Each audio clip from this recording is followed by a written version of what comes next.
জয় জগন্নাথ বলে আজকের ব্লগটা শুরু করলাম। এই যে দেখতে পাচ্ছ লিজা, এর নাম হলো লিজা।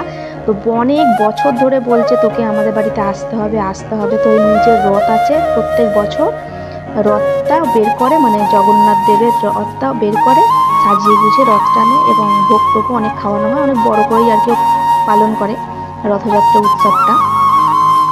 বহুত দিন ধরে বলছিল আসতে হবে আসতে হবে। তো প্রত্যেক বছরটাই আমি কি করি, আজকে কাজ আছে আজকে যাব না, মানে এরকম এরকম করে প্রত্যেক বছরটা কাটিয়ে দিই। কিন্তু এই বছরটা আর আমি কাটাতে পারলাম না। এটা বলে দিয়েছিল তুই যদি না আসিস কোনো দিনে তোর আর কোনো তোর বাড়ির অনুষ্ঠানে হোক বা তোদের বাড়িতে যাব না, আর কথাও তো বলবোই না। তো এই দেখো, এইটা হলো ড্যান্স একাডেমির ছোট ছোট বাচ্চাদেরকেও এনেছিল। তো এনে সারা রাস্তাটা মানে এইরকম নাচ প্রদর্শন করতে করতে যাচ্ছিল। এটা হলো এই বাড়ির সামনেটা, লিজার বাড়ির সামনেটা।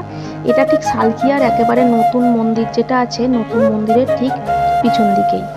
তো এদের নাচটা দেখতে খুবই ভালো লাগছে। আর ওই যে পিছন দিকে দেখো জগন্নাথ দেব বসে আছেন, সাথে সুভদ্রা মা আর বলরাম দাদা সবাই মিলে একসঙ্গে বসে আছে। আমরা শুরু করে দিলাম রথ টানা। রথের প্রথম চাকাটা আমাদের হাত দিয়েই গড়ালো। তো জীবনে প্রথমবার আমার এই এক্সপিরিয়েন্স হলো আর কি। প্রথমবার আমি প্রথমবার মানে দড়ি রথটা টেনেছি, কিন্তু এরকম ভাবে মানে প্রথম রথের চাকা ঘুরেছে আমাদের হাতে, তো আমার হাতেও বলতে পারো। তো এটা আমার প্রথম মানে ভালো লাগা একটা। আর এ প্রত্যেক মানে যত দূর পর্যন্ত রথটা নিয়ে যাওয়া হচ্ছিল তত দূর পর্যন্ত রাস্তা এরকম ঝাঁটা দিতে দিতে যাচ্ছিল আর কি। এটা প্রতি বছরইও করে, কিন্তু এই বছর আমারও দেখার সৌভাগ্য হলো। প্রতি বছর তো আসি না, তো যেহেতু এই বছর এসেছি তাই এই বছরটা আমার দেখার সৌভাগ্য হলো। আর এই যে দেখো এই ছোটো ছোটো মেয়েগুলো ছেলেগুলো কত সুন্দর নাচ করতে করতে যাচ্ছে। তবে ওদেরকে সেলিউট যে এদের পায়ে ব্যথা করেনি, কিন্তু আমার বিশ্বাস করো ঘুরে ঘুরে ঘুরে ঘুরে আমার মানে পায়ের অবস্থা খুব খারাপ হয়ে গেছিলো। তোকে বলছিলাম যে কি রে, মানে এত তুই হাঁটছিস যে তোর কষ্ট হচ্ছে না? ও বললো যে না কষ্ট হচ্ছে না। আমি বললাম দেখ এদেরকে কিন্তু সেলিউট যে এরা কি সুন্দর হাঁটছে, আর আমি হাঁটছি আমার অবস্থা একদম খারাপ হয়ে গেছে। তো আস্তে আস্তে আমরা ঠিক চলে এলাম একদম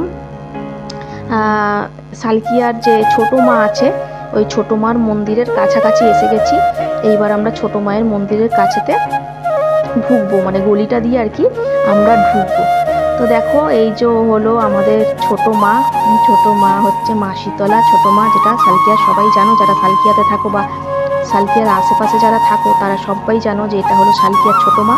তো এই ছোট মায়ের সঙ্গে জগন্নাথদেব দেখা করতে এসেছেন। তো যে দেখা করে যাবেন ছোট মায়ের বড় দিদির কাছে, তার মানে সালকিয়ার বড় মায়ের কাছে আমাদের জগন্নাথদেব যাবেন। এই যে এখানে দেখা করছেন, মাকে দেখা করছেন। বলতে বলতেই চলে এসেছি আমরা একেবারে বড় মায়ের মন্দিরের সামনে। রাস্তাতে এত জ্যাম মানে পাস দেওয়া কিন্তু ভীষণই মুশকিল। তবে পুলিশ পোস্টিং ছিল, মানে প্রশাসনের তরফ থেকে পুলিশ দেওয়া হয়েছিল আমাদেরকে সবটা হ্যান্ডেল করার জন্য। আর এই যে দেখো দেখতে পাবে তোমরা আমাদের বড় মাকে। একটুখানি অপেক্ষা করো।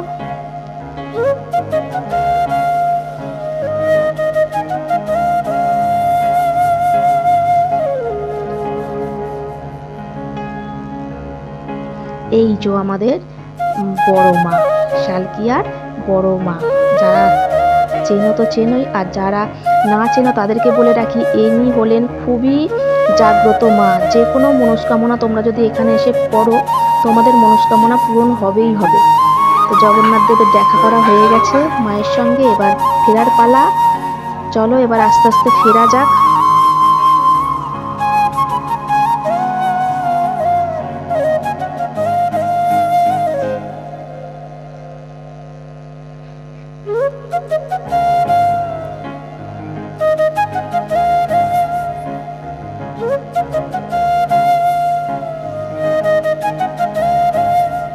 ফেরা মাত্রই হাত পা ধুয়ে আমরা ভোগ খেতে বসে পড়েছি। ভোগের সঙ্গে ছিল খিচুড়ি আর আলুর দম। খিচুড়িটা জাস্ট মানে অসাধারণ হয়েছিল, আমি বলে বোঝাতে পারবো না। যারা আমরা খেয়েছি একমাত্র আমরাই জানি। আর এই যে এখানে আমরা সবাই মিলে একটা ভিডিও করে নিলাম যে আমরা চারজনে মিলে খেতে বসেছিলাম। এই যে আমার বোন, পাশে আমার ভাই, আর ওই আর একটা বোন, আর অবশেষে এলো পায়েস। পুরো অমৃতের সমান। যা খেয়েছি খুব ভালো লাগলো খেতে। আর এই যে এখানে লিজাও ড্রেস ফ্রেস পুরো ছেড়ে ফেলেছে, ওকে বাই বলে আমরা বেরিয়ে পড়লাম। তো জয় জগন্নাথ বলে আবার আমি আমার ভিডিওটা শেষ করলাম।